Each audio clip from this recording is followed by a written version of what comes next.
Welcome, Jacek Studziński. We are so happy to have you here at CryptoKTV. I'm honored to be here on CryptoKTV. As CCO at ADSHARES, can you tell us about your journey in the blockchain and metaverse marketing space and how it has influenced your work? I don't want to take too much of your time because I worked in the classical creative advertising business as a strategic planner for years. And then I completely missed the birth of the blockchain and the whole Web3. And then I had to catch up last year because I went from one of the major advertising agencies straight into a crypto blockchain-based startup. So it was a shocker for me, but I have never did anything in my life that would change it in a more profound way. The way I changed my lifestyle, ways of thinking, attitudes, my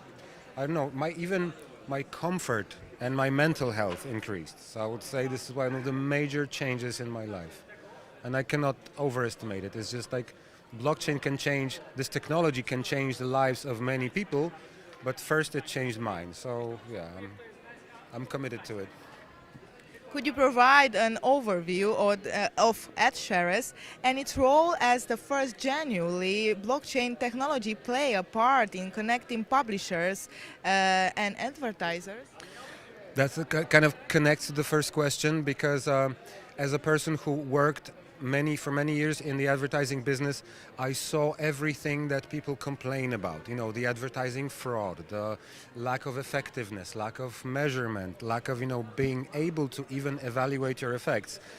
And actually what AdShares does, it's a very complex solution because it's based on our own blockchain, and our own blockchain is responsible for securing the P2P direct transactions. But on top of that, there is an advertising matching settlement protocol which matches advertisers, brands, marketing departments who want to advertise themselves, and publishers who reach like your TV channel.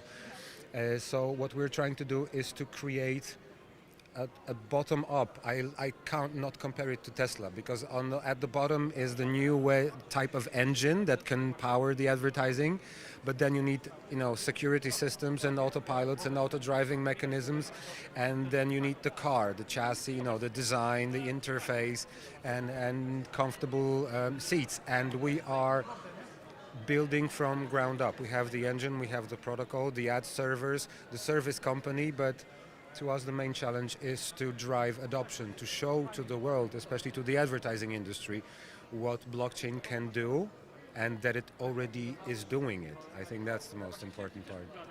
By It's the already way, happening. People don't know that these things are happening. what are some of the challenges and opportunities you see in the programmatic advertising market and how it AdShares addressing them? I kind of repeat myself, but the main challenges of programmatic advertising is lack of efficiency in terms of cost per effect, lack of effectiveness, so actually boosting effectiveness without boosting your cost. There is a massive problem of advertising fraud. There are 60 to 80 billion dollars being lost into thin air. It just evaporates. Nobody knows where the money is going. And that's the main thing that blockchain helps solve. With the blockchain technology, you always know where the money is. You always But why know. happened? Why? Because there are so many intermediaries, so many companies. If you think that you have an advertising agency creating an advertising concept for Levi's, and then you have designers working on it, and then you have social media agencies, influencer agencies, PR agencies, you have media agencies, targeting agencies, audience buying agencies, click fraud, preventing agencies, and all these intermediaries. There is on average 23 companies between your brand and any media, or any publisher. 23 companies, and each one wants something. The cookie company, the targeting company, monitoring company, and blockchain just helps so dramatically shorten that distance.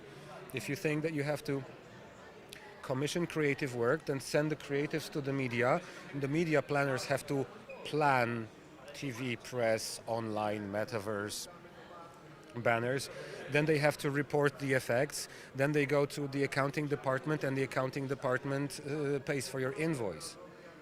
It sometimes takes 4 months. In our system, it takes 4 minutes to an hour.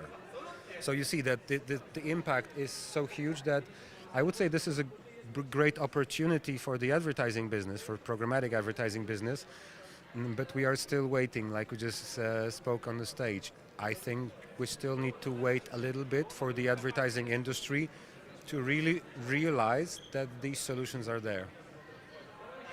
How do you envision the future of digital advertising, particularly in relation to blockchain and the metaverse?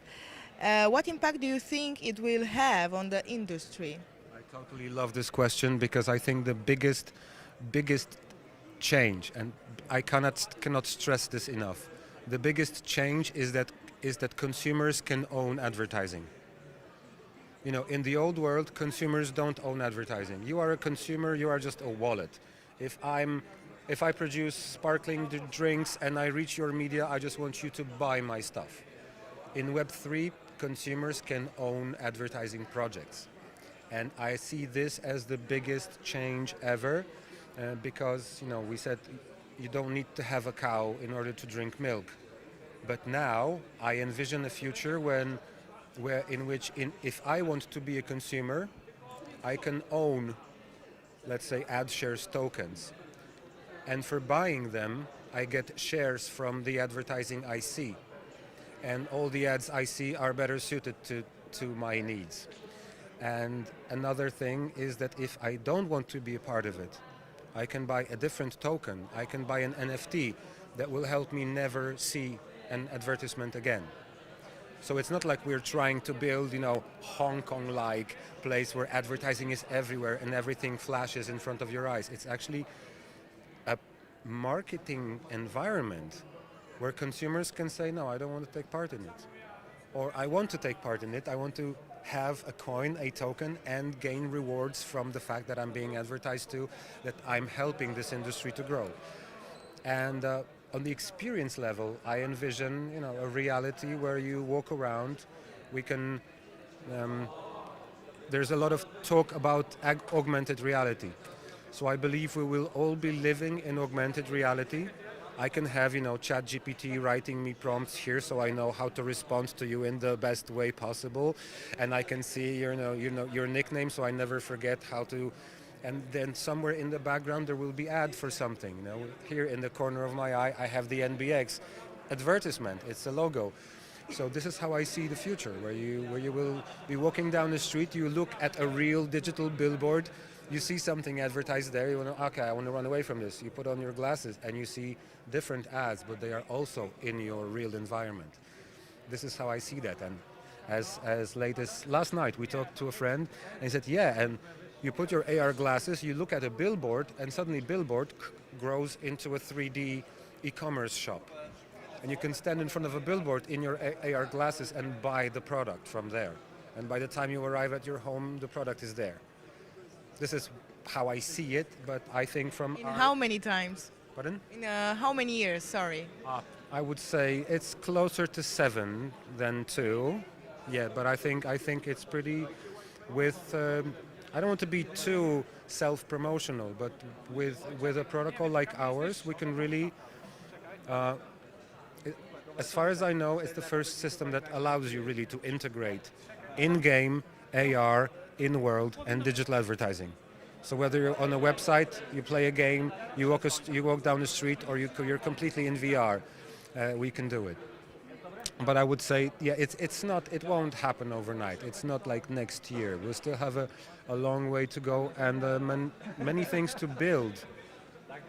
Like I'm saying, like everyone is saying, Web3 is based on communities. But communities need to put their money where their mouth is, start collaborating, making things together, creating new solutions, and then count the money. Can you share any upcoming developments or plans for ADSHARES that you are excited about and that our audience should be on lookout for? Yes. Imagine that you're playing a metaverse game and you are a completely new player. You have no money, You didn't invest in it because it's free to play. But there is an advertiser that wants to build awareness for their brand. They give you a free wearable, like you have the phygital and digital virtual wearables with their logo. The wearable works like a banner. So my shirt knows that I met you. My shirt, this button monitors your wallet number, who you are as a consumer, and I get paid for wearing that piece of virtual clothing. We call it wear to earn. So imagine you can be BMW and you can sponsor a racing game and you can give people wearables with the BMW logo. Ready Player One already does that, but they kind of pay the company to build the avatar. We go 2 steps further. The avatars will be automatic and you can just imagine. Today I'm gonna wear the Ralph Lauren polo t-shirt. You go back home after work and you have new money on your account because people saw your logo. What do you think about Louis Vuitton or something like this? Yeah, I think They can pay regular people in order to wear. It's interesting. works a bit different because people pay Louis Vuitton to wear their logo. I mean more like consumer brands or Web3 projects. Come play the holy ones. If you're a luxury brand, you don't need to advertise yourself because the expense itself, the money, advertises you. But what I mean is empowering new players and new consumers by brands who want to build their awareness and their consumer funnel. Not luxury brands because they are, like you said, it's a different principle. I think this project will be very interesting for influencers. Oh yes, you mentioned it. There is another use case of our platform, which is exactly buying influencer content. Just imagine that as an advertiser, you can go on an ad server and say, I want 3,000 tweets and 40,000 likes under those tweets, and I will pay people who do it automatically. You put a contract on blockchain and start monitoring social media, and if I tweet something positive about the company and somebody likes it, I get paid. So influencers would also love the product, but in turn what we need is somebody influential enough, like a TV channel like yours, or like somebody visible enough in crypto to boost our awareness. So it's, like I said, everything is about community. Everything is about looking each other in the eye and starting to build something together. Jacek, we have a very interesting discussion here. I hope this. Yes, I think. I hope these news and maybe opportunities are very interesting for our audience too. Thank you so much for your interview. I hope you and your viewers can take something out of it and build their own business, because I think that's the future. Thinking what you can do and how you can contribute. So I hope that your viewers and everyone who's watching will benefit from it. Thank you, Jacek. Thank you, Anna. What should we do now?